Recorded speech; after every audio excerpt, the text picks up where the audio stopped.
Good morning again, everyone. I'm just giving it a few more minutes because we seem to have a few people joining our meeting still.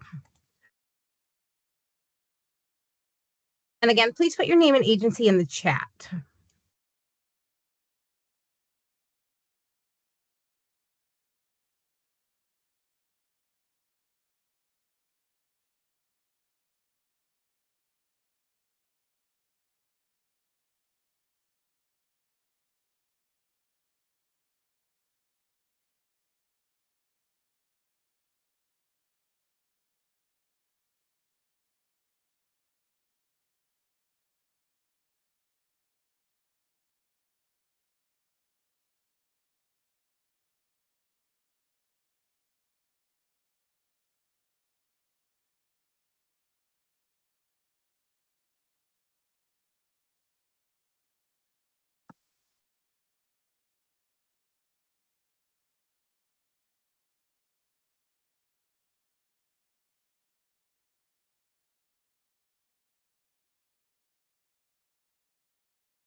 So again, good morning, everyone. My name is Christy Schott, and I'm the Continuum of Care Program Administrator for the Bureau of Homeless Services.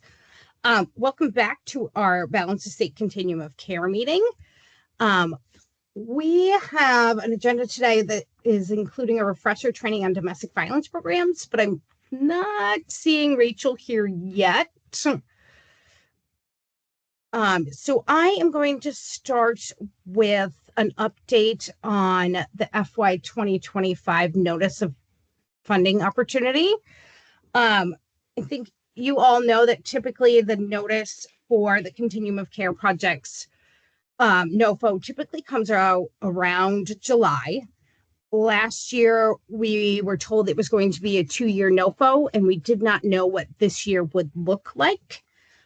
We have not received any further information from HUD as of right now in regards to the status of the FY 2025 Notice of Funding Opportunity for Continuum of Care projects. We have received what's called the Grants Inventory Worksheet from HUD, which lists all of our renewal projects, including all of the permanent housing projects, the special NOFO projects, SNOFO, and the YGP projects, along with HMIS and coordinated entry, are all included on that grant inventory worksheet, which shows us our annual renewal demand. Beyond that, we haven't gotten any further information. What I can share with all of you is that if and when we kind of anticipate the NOFO coming out, it could be a very, very quick turnaround. As of Friday, HUD reissued the Continuum of Care builds application for the third time. Because we had submitted this previously last year, and then we submitted it again on June 26th, for the project that had been selected by the Balance of State. HUD on Friday afternoon, as typical, released the third NOFO for the Continuum of Care builds application, and it was drastically different from the previous 2 NOFOs that were released. And they gave us a deadline of September 12th at 3 p.m. to submit that builds application. What I can tell you is that in review of this COC builds application that was released on Friday, there's some pretty drastic changes that happened between the June release and Friday's release. They were specifically looking for anyone applying for the COC builds to house individuals over the age of 62 and or is a medical respite project. They were also specifically looking for the project to provide regular on-site supportive services to participants and the requirement of participants to participate in those supportive services. And the project would do this through contract, occupancy agreement, or lease. They were looking for customized supportive services plans, promoting recovery, and also looking at several other things which were new to us, including a subsidized layering review, protecting public safety, ensuring that the city, county, or state in which the project is located prohibits public camping or loitering. So there was several different things in the new application, and the executive committee voted yesterday not to submit an application. But we're also wondering what this looks like when and if the FY 2025 NOFO comes out. So I'll take some questions in a minute if I can answer them. But what you will see from us, your friendly NOFO guru, I will be sending out all of your project applications from last year for all of the COC funded projects to review. I will also be sending out your match templates in your annual performance report to review. We're looking to do this in order to be prepared for the FY 2025 NOFO if and when it's released. So that we have, hopefully, if there is a short turnaround, we already have a lot of your information, and we've already looked at things like updating your project application and having your match letters ready and all of those things. So I'm happy to take any questions if I can answer them.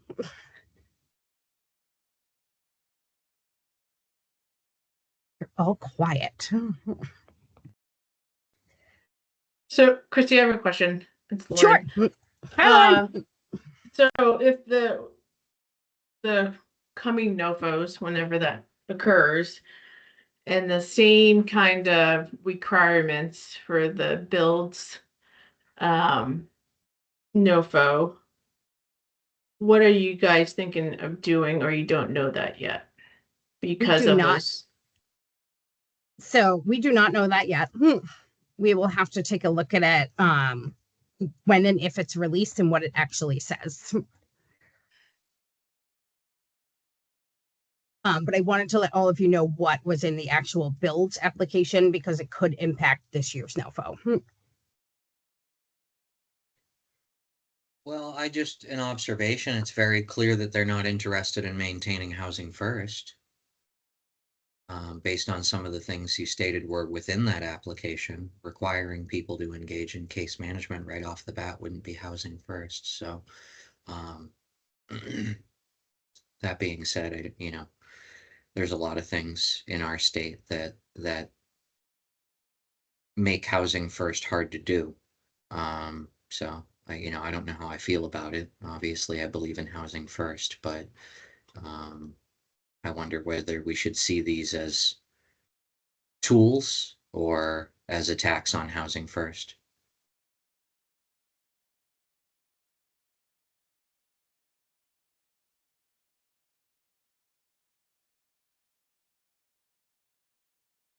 I think we're going to have to wait and see what it looks like typically when they release the NOFO, because in previous years, we have had to certify each of the applications stating that your project was housing first. So I don't know what and if any impact will happen.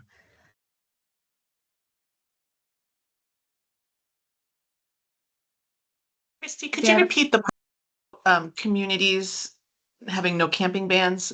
Can you just go over that little piece from the builds again? Oh, sure. Hold on. Let me get back to that screen. Thank you. You're welcome. Hold on.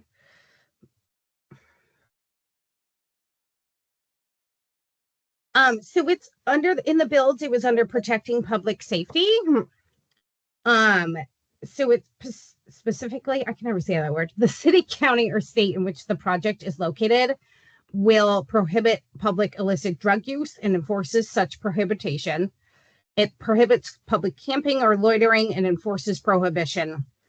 Utilizes standards that address individuals who are in danger to themselves or other, and substantially implements and complies with SONAR, particularly in the case of registered sex offenders with no addresses, including by adequately mapping and checking the location of homeless sex offenders. Okay, thank you. You're welcome. And I can share the information that we have from the builds with all of you. That'd be great. And I want to share this just so you have the knowledge. Again, we don't know what is going to happen with this year's NOFO as of yet. It was built in through a 2-year NOFO, so we're not sure what's going to happen and how the process is going to occur. The only other thing that I will say is that typically HUD changes their fair market rents as of October 1st. So typically all of our NOFOs have been due before October 1st because of that FMR change. So it could be a rapid turnaround. So if that does happen, you'll see a flurry of emails from me and Melissa, and we will do our best. But again, we're trying to be proactive and get all the information out that we could potentially need if there is a FY 2025 NOFO. Christy, it's Beth. So there is a chance that it could not come. There's still that chance, or is it? There is. It was not laid out clearly in last year's NOFO how this year's second round of approvals would occur through the 2-year NOFO. Okay. It's a relatively new process, which we were all really excited about, that we only had to do an NOFO every other year. Yeah. And I could say the Balance of State sent a letter a couple of years ago asking for this. So we will continue to share with all of you what we know about this process.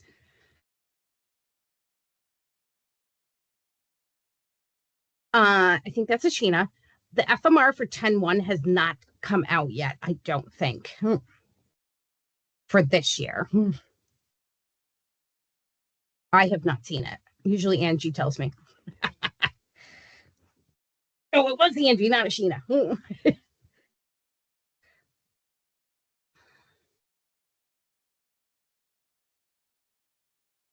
Any other questions? We will keep you updated as much as we can. Also, we'll update our website.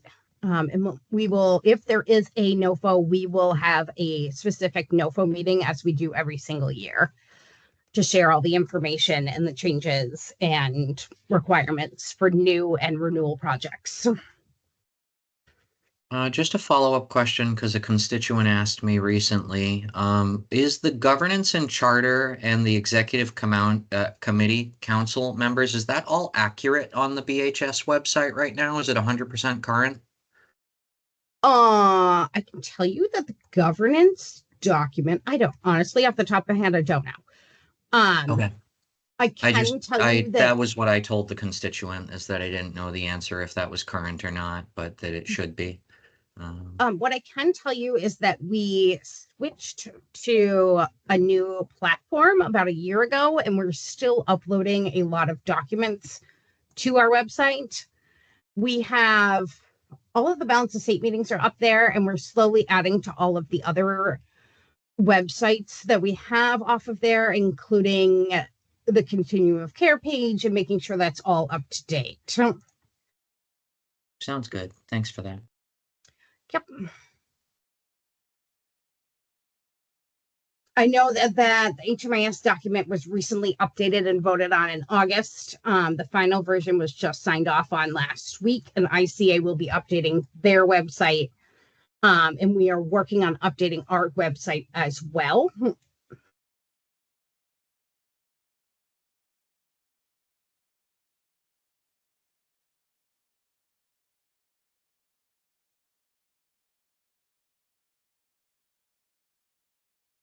All right. Any other questions? Because I believe Rachel has joined us.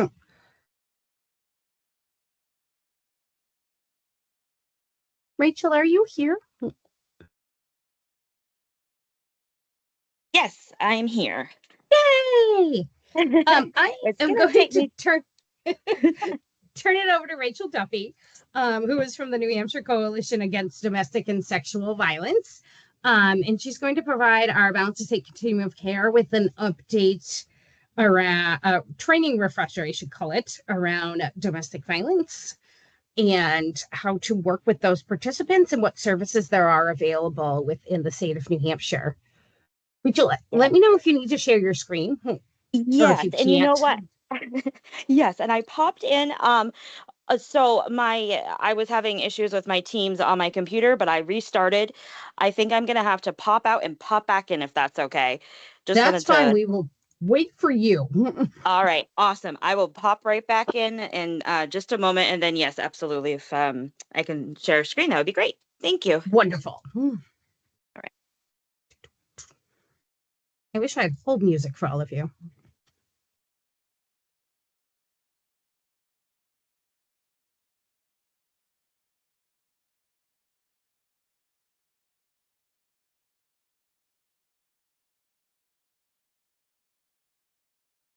Anybody else have anything? It's an open floor until Rachel comes back. Any good news? That form. How's 3 of the most chronically homeless people in Concord last week? That is awesome, Freeman. I want to know who they are because I'm very excited about that. Oh, you know them. I probably do, but I'm They've been- very excited. They've been floating around my pool since I started. Oh, that's fantastic. Are they housed? They're housed, right? Yeah. Yes, they are moved in. They signed a lease on Friday or Thursday. Oh, that is fantastic to hear. And the 4th extended member of that family moves in. I mean, if their treatment team will ever give me access to them, has the opportunity to move into housing. If they don't move into housing, it's due to the treatment facility. They're insisting that sober living is the right choice, even though they're not willing to pay for the sober living beyond the normal scholarship period. So I find that kind of interesting. Well, here's hoping that all works out for that individual. I had a family graduate from the family housing program. No. Yeah. That's fantastic. Yep, they're able to maintain their rent on their own with their income, and it's wonderful. These are the things that we love to hear, that they're able to exit and maintain their housing and have supports to do so. Oh, and Mandy had somebody. Hold on. Oh, went to college and started classes. That is fantastic. I would give you a round of applause.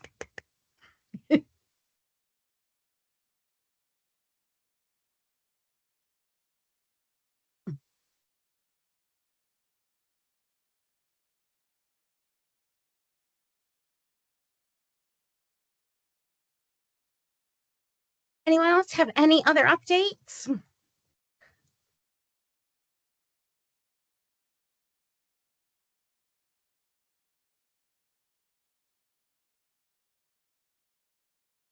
Oh, and Rachel is back.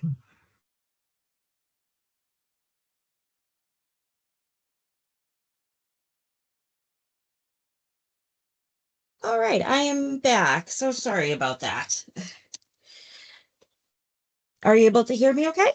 Yes, whenever you're ready, Rachel, you can take it away. Okay, I'm gonna go ahead and share. Let's see. Mm.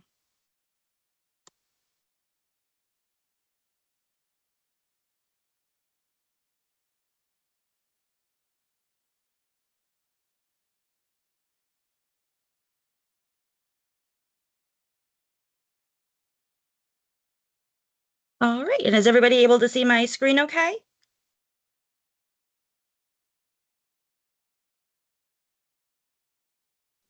Yes, we can.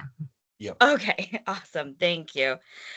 Thank you all for your patience as I weeded through some of the tech issues this morning, but I really appreciate all of the work that you do, and I'm happy to be here to talk a little bit more about the coalition and working with survivors of domestic and sexual violence.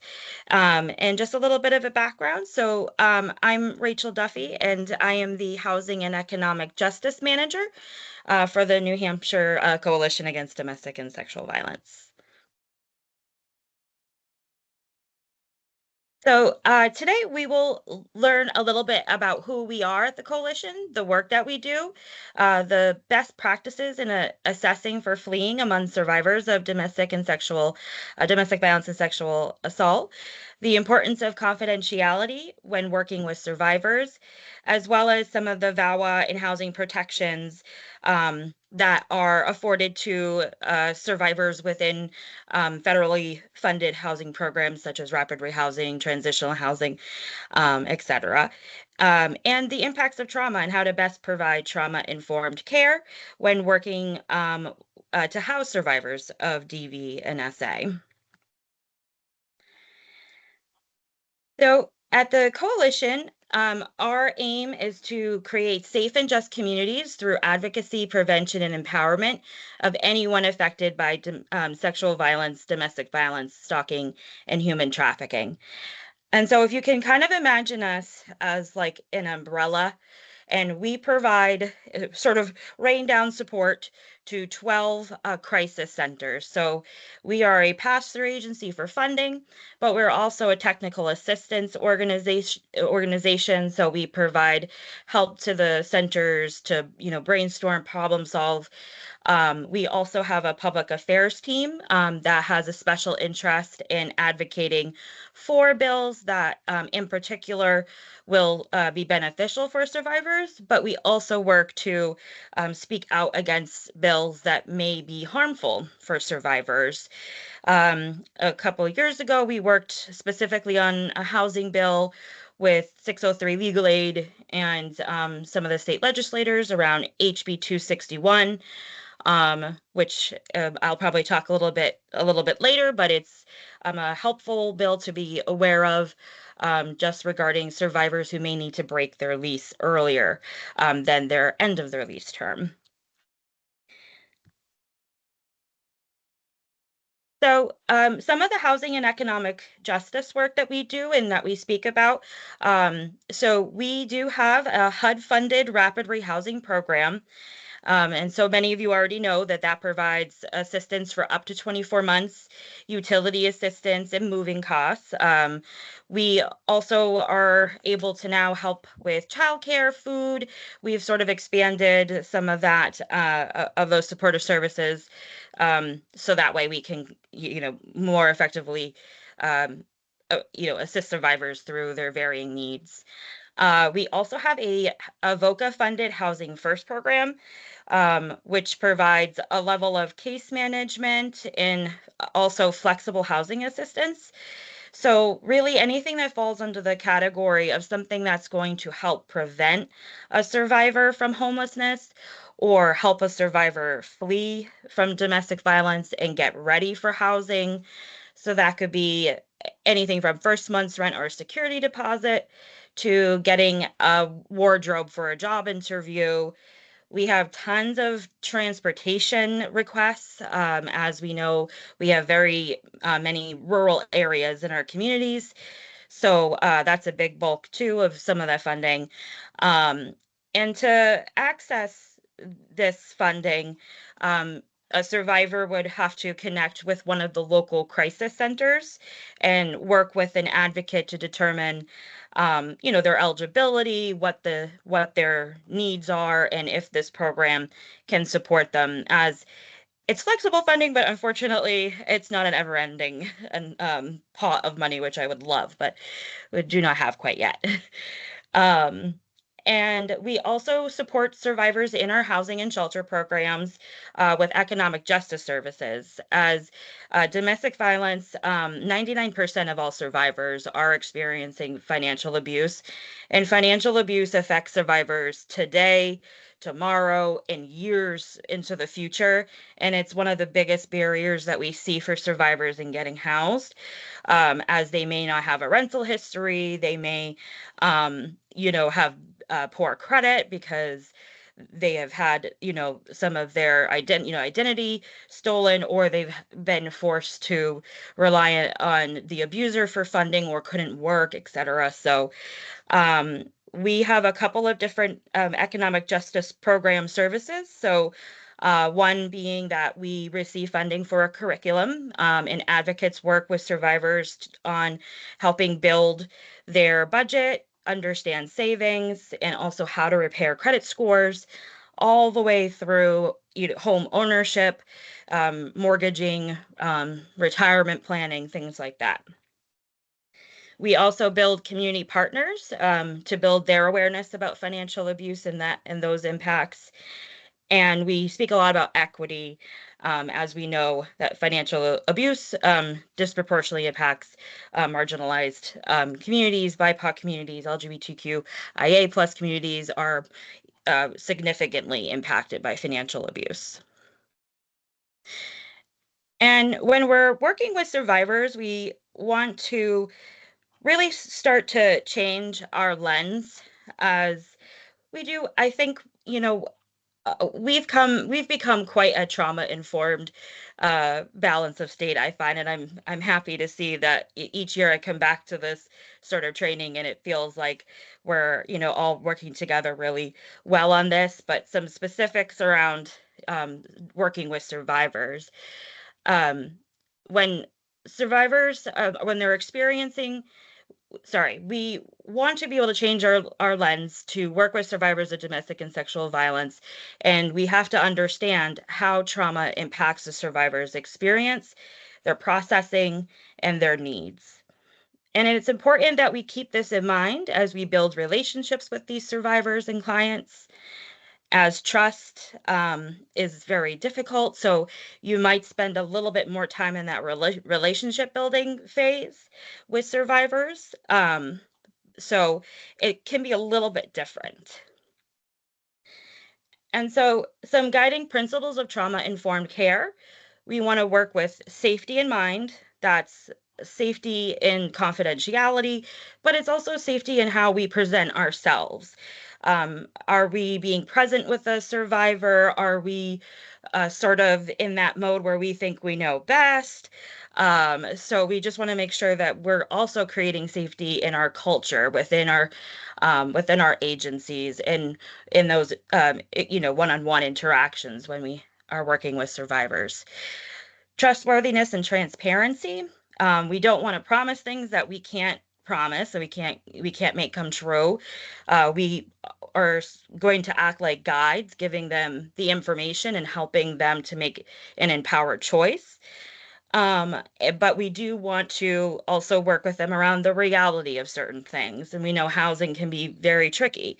It could take a few months, to 6 months to find a place, and that can be really, difficult. So finding ways to keep them motivated, but letting them know too that some of this is normal and that many people are struggling. Peer support and mutual self-help. So allowing them to take an active role, within their journey, and also allowing them to build up their goals, their what they see as important, for them. So collaboration and mutuality. So definitely work with your partners. We're all really a big team, as what I see us as. So we love to be able to support, and then reaching out to we reach out to all of your programs, I'm sure, from time to time. So we love that collaboration because that really helps to wrap around a person and identify appropriate resources. And then it builds their circle too. And then empowerment, voice, and choice. Again, every person is totally individual, how someone is going to respond, what somebody is going to need, what's important to them. So it's not our role to sort of determine what's important for them. And then cultural, historical, and gender issues as well. So we want to make sure that we understand our own internal biases, and we understand the resources in different communities, and understand too how trauma can present for different cultures. And Chrissy, feel free to bump in if I'm going off or we're approaching a time crunch or anything. You have plenty of Thank time. you. Then Okay, we'll watch awesome. for questions too. Okay, wonderful. All right. So some guiding practices. We want to work with in a non-judgmental way. So that looks like avoiding why questions, pressuring them to follow a specific path or process. Just allowing yourself to know that they know themselves in their circumstances best. And safety and confidentiality are always at the forefront and guided by the survivor. So that's making sure that if they're coming in, and you have a phone number for them or an email, making sure that it's safe to leave a voicemail email. How do you want us to identify ourselves? If your agency is one that provides and offers releases of information, that can always be really beneficial for the survivor, advocate, and the third agency to be able to all really work together. We keep talking about empowerment, and we love empowerment. We think that's really one of the building blocks for getting a really solid, trusting relationship. And we also use a lot of strength-based approaches. So identifying their resilience, what resources and support systems do they have? How can we build upon that? What are some positive attributes? And adapting certain approaches and expanding upon that. But I think people really love to be acknowledged or have that acknowledged, and sometimes they don't even know that they're doing a really great job. So it's never going to hurt just to point out when you see those strengths that come up. And then cultural humility. And again, we are not the experts. There's always lots to learn. We want to make sure that people understand what they are signing into when they come into housing programs. And if English is their second language, we want to make sure that we're doing some level of interpretation, if we can.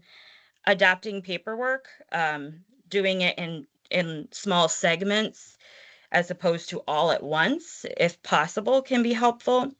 Making sure that a survivor has notes to take with them so they kind of understand what's going on, because again, they can be flooded with that trauma.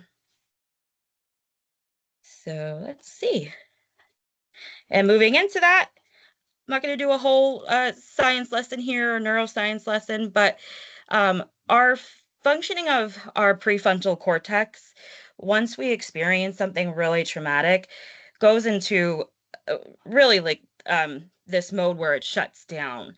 And that is responsible for our emotional regulation. And with PTSD, we basically we have decreased responsiveness to trauma and emotional stimuli on the outside. So we kind of go into that fight, flight, or freeze response as well. So let's move forward there. When an individual experiences intense psychological distress, it changes the chemistry of their brain and it starts to function in a totally different manner. And we may experience that fear circuitry, which is a kind of defense mechanism that is naturally present in humans. It's there for a reason. It was there to protect us. It's still, a part of our neuroscience. But when we're experiencing either chronic trauma or just, an incident that is very traumatizing, our brains will start to perceive things a little differently.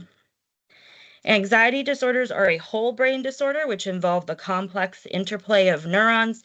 More specifically, they involve hyperactivation of brain areas that recognize and respond to threats.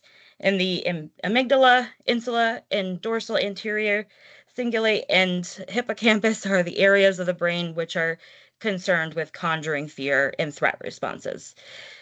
So I think before we had sort of this three Fs, and now we've got four Fs: the fight, flight, freeze, and fawn. Does anybody know a little bit about what fawn might look like or be?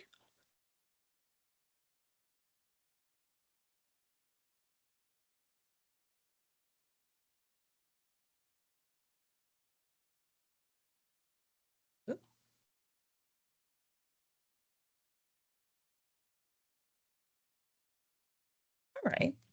Well, I'll definitely let you know. So, oh, I went backwards there. Let me move forward. So, fawning is seen sort of as, I guess you would say, those almost like a people-pleasing kind of response, that a survivor may give in to a demand because it's easier to give into that demand than to face the repercussions of what might happen to them. It could be, pretending, um, or or just, yielding to a situation. And chemical changes as a response to trauma. All of these hormones and chemicals will start sort of moving around a bit here. So adrenaline, that's that fight or flight response. Cortisol manages energy. Uh, Opiates, so sometimes we might start to see survivors, again, moving towards the use of substances as well.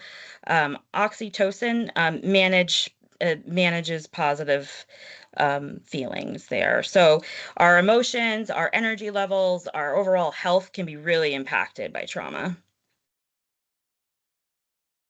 And so if we take a moment and just think about a really, really intense moment in our lives where there was a lot of emotional, where it was either, traumatizing or not to put that out there. And please, we're not going to share any of this. But if we think about a moment in our time where we were really stressed, we oftentimes aren't remembering things very well. We oftentimes are, we're not, we might be more impulsive. We might not have the same capacity as we typically would. And so when a survivor is coming in and seeking services, just know that they're coming in on a day that is likely one of the most scariest times of their lives, especially if they're fleeing, and fleeing is quite dangerous. So for them, this is a lot of stress to take on.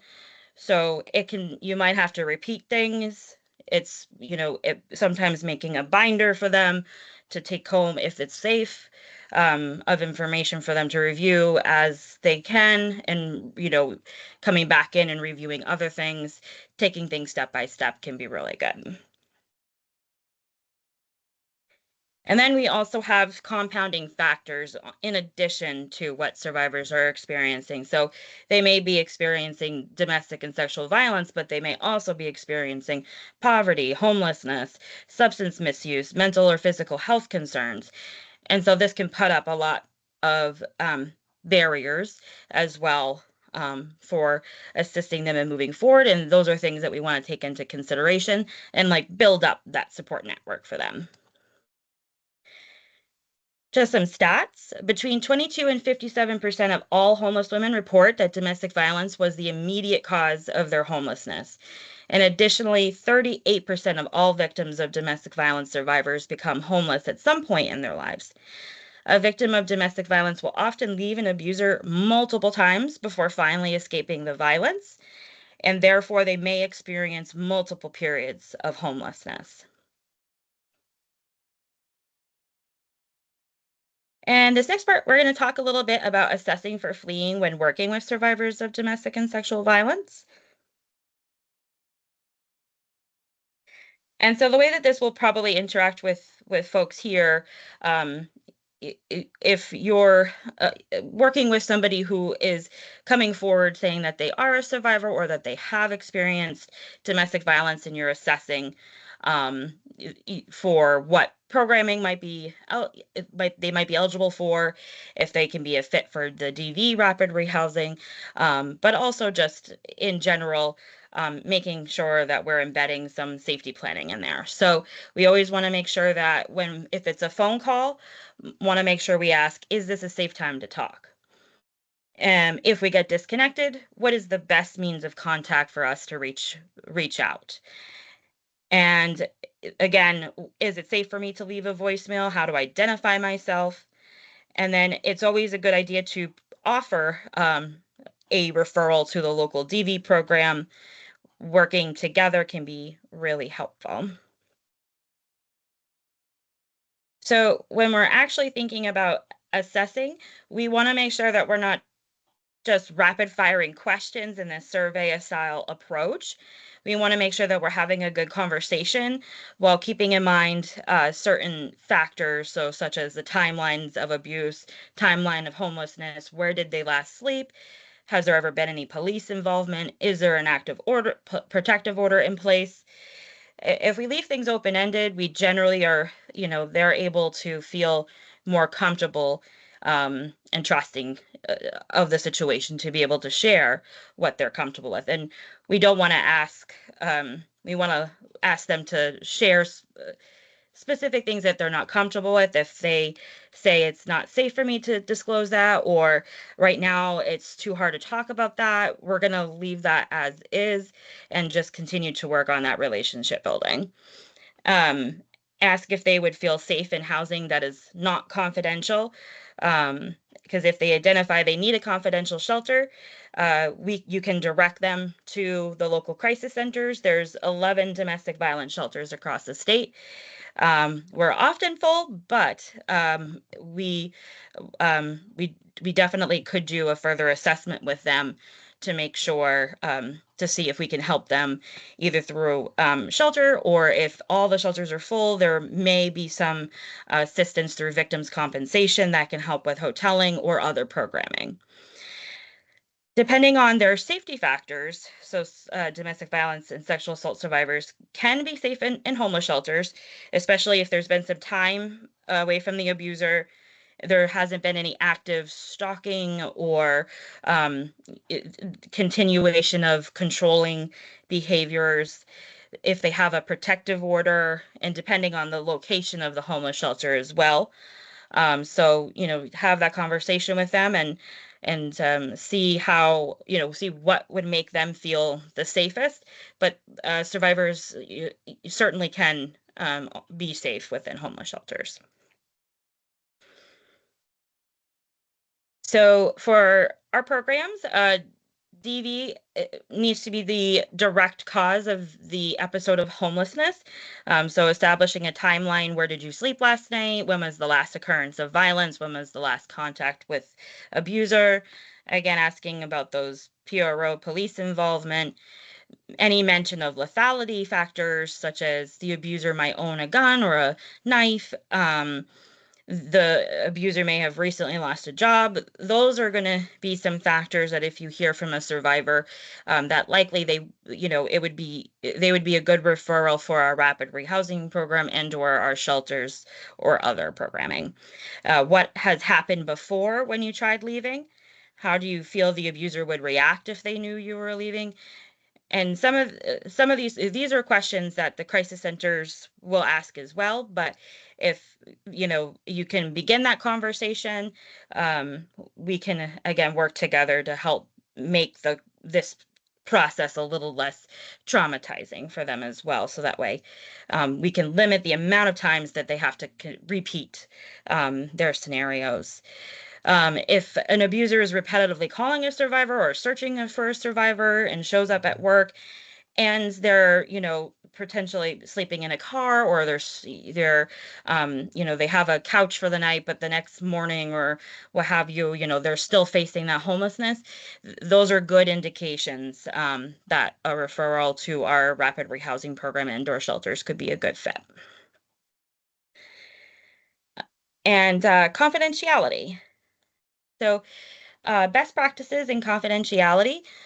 We want to avoid as much of a paper trail as possible.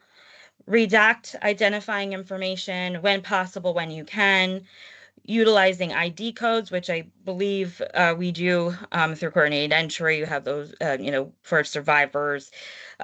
Shred any additional documentation that might have identifiers. If you're going to make notes, it's good to do sort of shorthand notes, being as vague and non-identifying as possible, but while also helping yourself and the survivor, finding that balance. Ensure that you're using your database's safety guidelines appropriately, and ask permission for any referrals to other agencies before kind of connecting out on their behalf, or just getting their permission. So that way we're keeping that empowerment in mind and we're not putting them at risk. Don't disclose any information to outside agencies without a release of information or permission. If a family member or friend calls, usually it's best not to confirm that you're working with that survivor, because sometimes abusers are able to manipulate their family systems, and their family systems have become unsafe. So really working with the client, and if somebody is there in person with them, and still making sure you're getting permission to continue to advocate with that supportive person, just making sure that that's okay and safe. And then informed consent. Ensure the client knows how their info is being used and distributed, and make sure you have permission at each step. So every time there's another reach out to an agency organization, just make sure that you're letting them know about that. So at the crisis centers, we operate under 173C, which is our confidentiality privilege. So we are typically aloof, and we may say things like, I cannot confirm or deny, but that, we are more than happy to work with programs so long as we do have a release of information from that client, from your agency, and from our agency to speak upon their behalf. Let clients know this is so they can reach out to advocates. Let clients know that they're able to reach out to an advocate, sign a release with the crisis center if they wish to do that. Everyone in New Hampshire is a mandated reporter of child abuse and neglect, elder abuse and neglect as well. And if a caller begins to disclose information like that, if you're able to pause them and say that I'm happy to continue working with you. I just want to make you aware I am a mandated reporter, and X, Y, and Z may, move me in a direction where I might have to make a report. So just framing that so that way they can be mindful of that. Okay, and then we're going to talk here about HUD and VAWA housing protections. So some rights of survivors in public housing programs. Under VAWA, anyone who has experienced domestic violence, dating violence, sexual assault, and/or stalking do have these permissions. They cannot be denied admission or assistance under HUD subsidized or assisted unit programs, basically because they are survivors, because there was abuse committed against them. They also cannot be evicted from HUD subsidized unit, nor have their assistance terminated because of the domestic violence. So let's say they're in public housing and the abuser stayed over and broke a door. That's a crime against them in an act of power and control. And you can certainly, work with them on a crisis center if they, around ways to get that door repaired, or work with the public housing, but they can't just be evicted due to the fact that they were a victim of a crime. And they can, yeah, hold on, sorry, one moment. Such as eviction record. Yes, so they cannot be denied admission, evicted, or have their assistance terminated for reasons related to the violence or abuse, such as if they have an eviction record or criminal history or bad credit history, as again, that was a product of that domestic violence. So if they can, present that information forward, that's a protection they have. And they must have the option to stay in their HUD subsidized housing unit, even if there has been criminal activity directly related to the DV. And this is really important here, if a survivor is within one of your programs and they experience domestic violence while they're in your public housing program and they feel like they're not safe to stay in that unit any longer, they can request an emergency transfer. Through our rapid rehousing program, for other folks who may have applied for that, we are able to request an emergency transfer to basically request a different unit and move them from one place to another. And they must be allowed to move with continued assistance. If the survivor has a Section 8 housing choice voucher, for example, that assistance is going to move with them and continue. And so I'm just going to highlight from this, can request a lease bifurcation from the owner or landlord. So in a situation where there's an abuser living with a survivor within public housing, basically a survivor can request a lease bifurcation from the owner or landlord to remove the perpetrator from the lease or unit. And if the housing provider it bifurcates, it must be done consistent with applicable federal, state, or local laws and the requirements of the HUD housing program. And this is where earlier I was speaking about HB 261. HB 261 essentially does this bifurcation, but extends the law to also mainstream rentals or renters. So if you're working with a survivor who's out in the community and say she doesn't feel safe living within that home any longer because the abuser is there, or they need to leave the apartment due to the fact that the abuser has left and they can't afford the apartment anymore, HB 261 covers a lease bifurcation, and it follows the same standards as VAWA, but it's something that can be done in court, and I would be happy to do a training on that as well in the future. And so also just to go back here, so survivors can self-certify, so they don't need to have any specific proof. It is helpful to have that. So that could be a letter from a crisis center, a doctor. It could be obviously a restraining order, police report, anything that they feel comfortable putting forward, but they don't have to put forward that to be considered. There is that form that they would fill out to verify themselves, and it's a really easy 1.5 page document that's just their information and what has happened, and moving forward.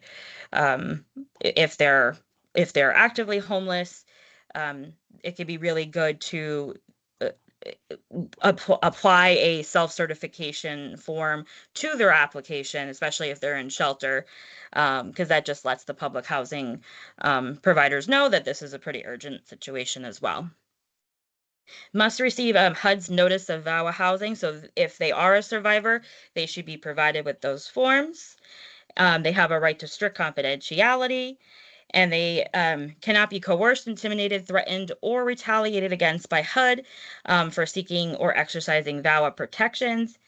And they always have the right to seek law enforcement or emergency assistance without being penalized by local laws or policies for these requests because they were victims of criminal activity. And I put the link here for the VAWA page through HUD. It's very helpful. It has all of the legal lingo as well as documentation. You can also find the forms through New Hampshire Housing Finance Authority. They also have HUD forms. Sometimes I pull some of those off there, but in your programs may have them as well if you're a victim service provider. So thank you for all you do. I would love to answer some questions, and please don't hesitate to contact me. That's my email, my cell phone. Feel free to text, call. I'm always happy to do trainings. I have with my other staff as well. We have a variety of topics that we can cover. So feel free to reach out if you'd like some more information on that. But I would love to know what I might be able to answer question-wise for all of you.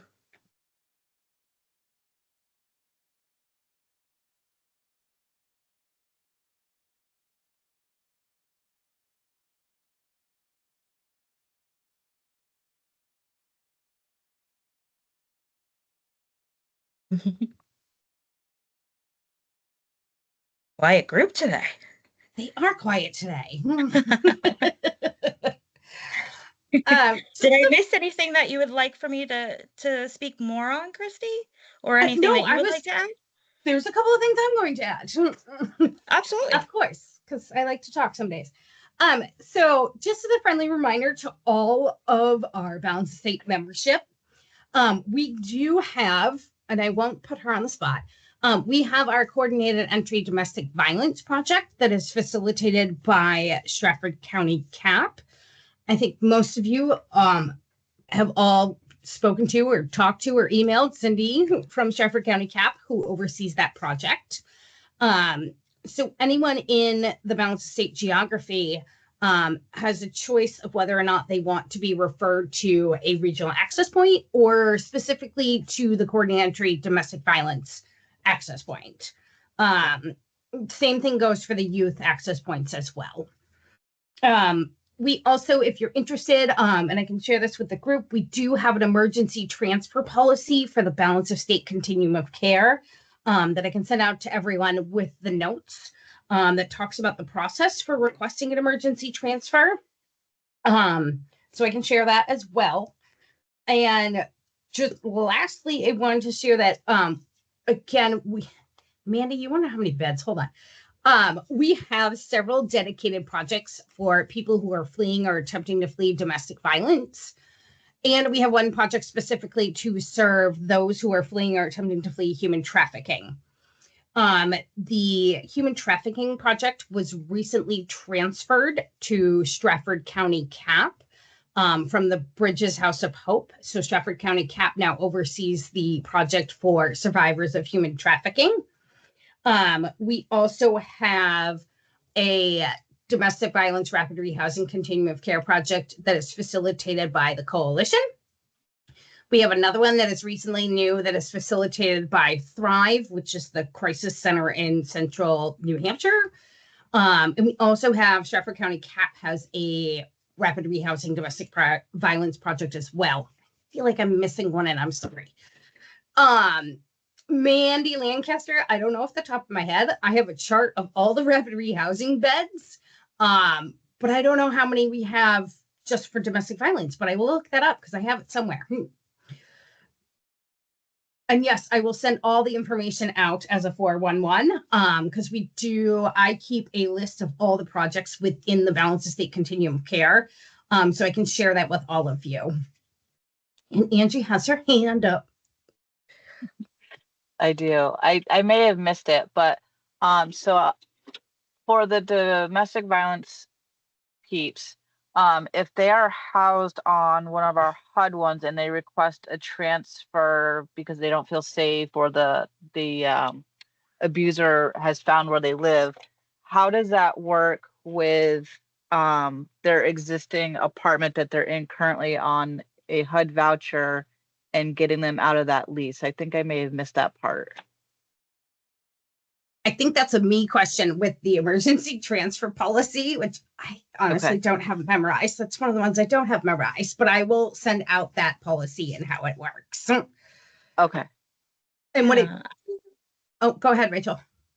Oh yeah, I can speak to what I'm so from the from working with public housing in Section 8 specifically, there's generally like a transfer form process that you can move forward with that explains what has happened. It will do it'll ask about any proofs that person may have, but again, it's not mandatory. And I know that they have, I believe it's 90 days to apply. But Yes. I would work if we're Section 8, I would definitely connect with the public housing. But Christy, we'll probably need to get more specific. Yes. So I know that the fees, any fees, so like if they have outstanding rent or damages that were on them, I believe that they would still have to work that out with the landlord, and some crisis centers might be able to help with those fees. Okay. And Angie, just briefly glanced through our emergency transfer plan, and it's not very specific in regards to the leases, but again, Rachel's correct. There's a 90-day calendar period to request an emergency transfer. And all of them actually are submitted directly to me. And then we will hopefully be able to work with you and the landlord and the participant to make sure they are safe and we're able to move them to a new unit. Okay. Thank but you. I will share that as well.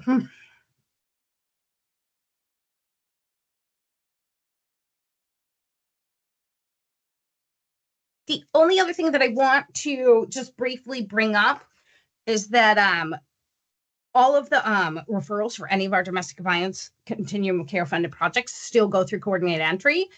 And we are able to look at on the prioritization list, we're able to sort the list by those who are attempting to flee or are actively fleeing either domestic violence. And then we also have a separate column for those fleeing or attempting to flee human trafficking.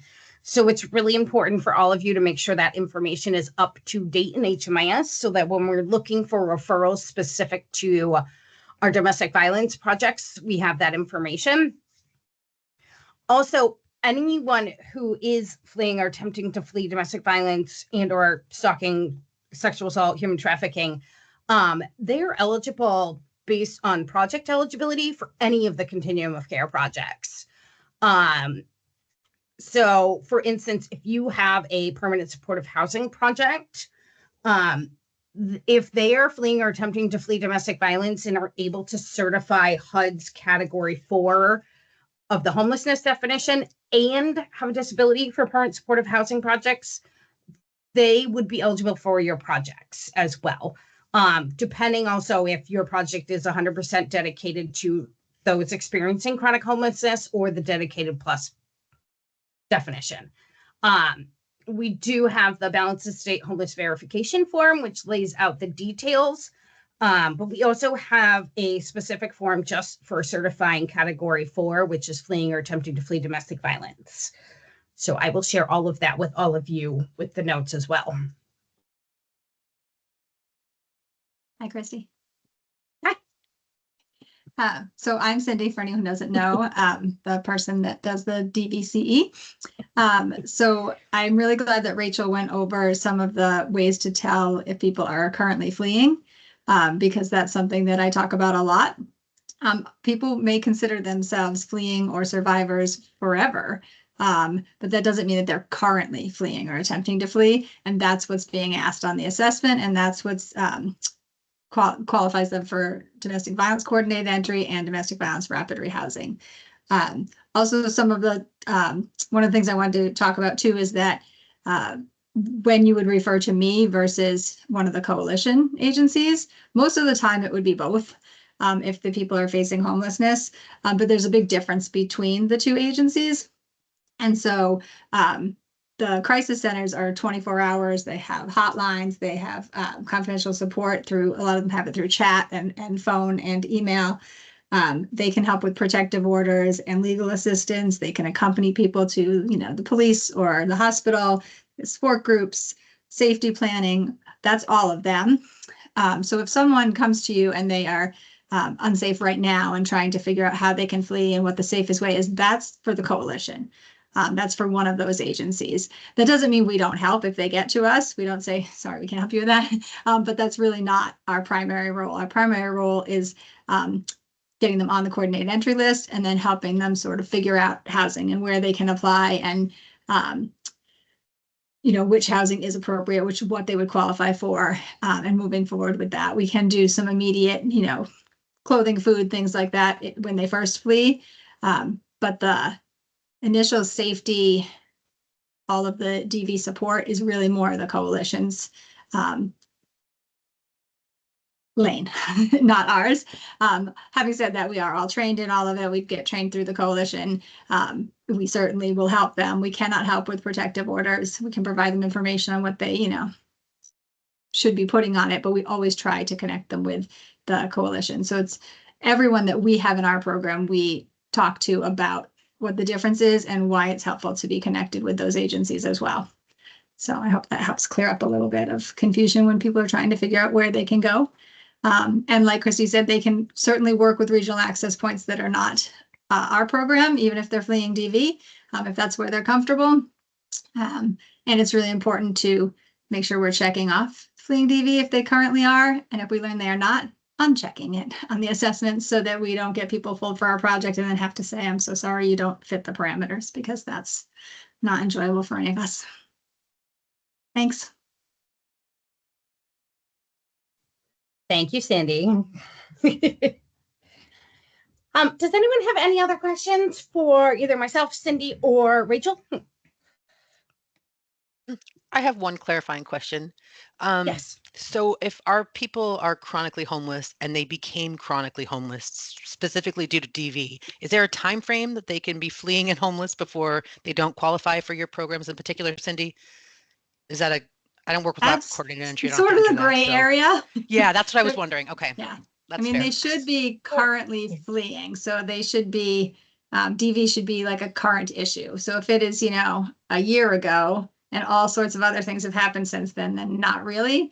But that is when I start feeling a little like the Wizard of Oz and figuring out whether it counts or doesn't count, because there isn't like a written time period, but it is supposed to be like currently fleeing.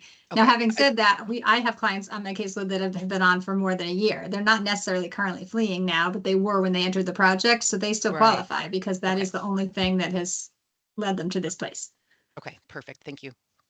I don't know that that really answered your question, but you could always reach out and check. I was thinking that And might I- be the answer. I just wanted to know. Yeah, and I can add too. I think that some of those more clarifying questions, like when was the last time the abuser has contacted you? Do you feel like they're searching for you?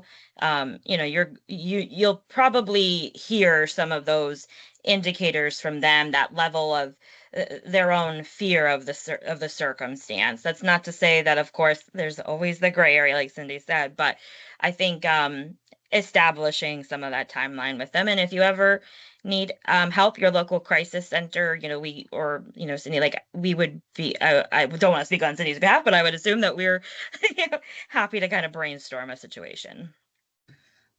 Yes, the other piece too is determining that it's actually DV and not like a one-time assault from someone, once. Obviously, that's not counting sexual assault. That is a whole different thing. But a lot of times people will label things DV that weren't necessarily DV. They were like a criminal act just by someone they knew, or the aunt they lived with, or and they're not necessarily domestic violence. There's no pattern. There's no power and control. There's no current fear. And so sometimes that's a piece that we have to weigh into to determine if it's domestic violence or not.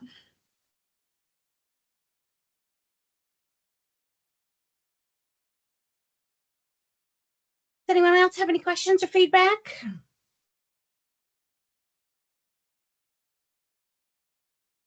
I have a question. Okay. The FMR that you put out, when do we start using those numbers? Is it now or January? October 1st. Okay. Thanks. Yep. And just to clarify, on Mike and Mandy's and are these the same FMR numbers that you want us to use? Because there was some confusion getting them from a couple different Beginning places. 10-1, yes. Okay, just making sure. Thank you, Michael. All right, I will open up the floor to all of you to see if there's anything else that anyone wants to add, share, questions.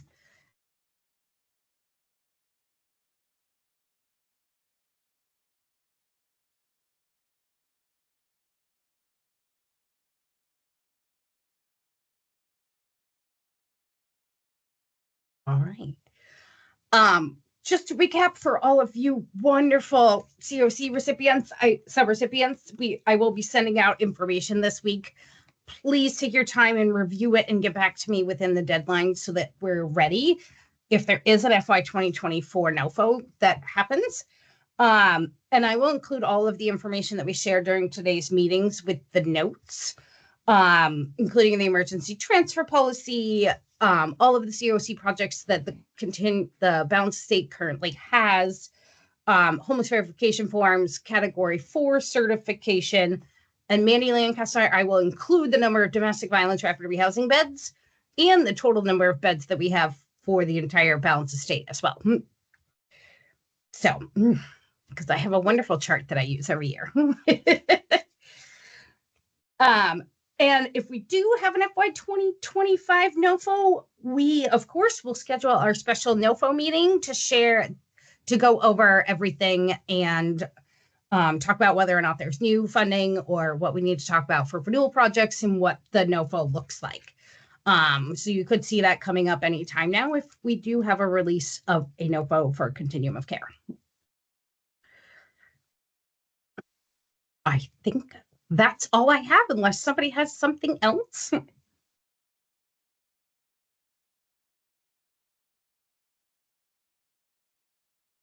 Quiet group. I'm gonna get you all in person at one of these points. All right. Well, our next meeting is in November, barring a release of a NOFO. So I look forward to seeing all of you then. Thank you. Thanks, Christy. Thanks, everyone. Thanks. Bye.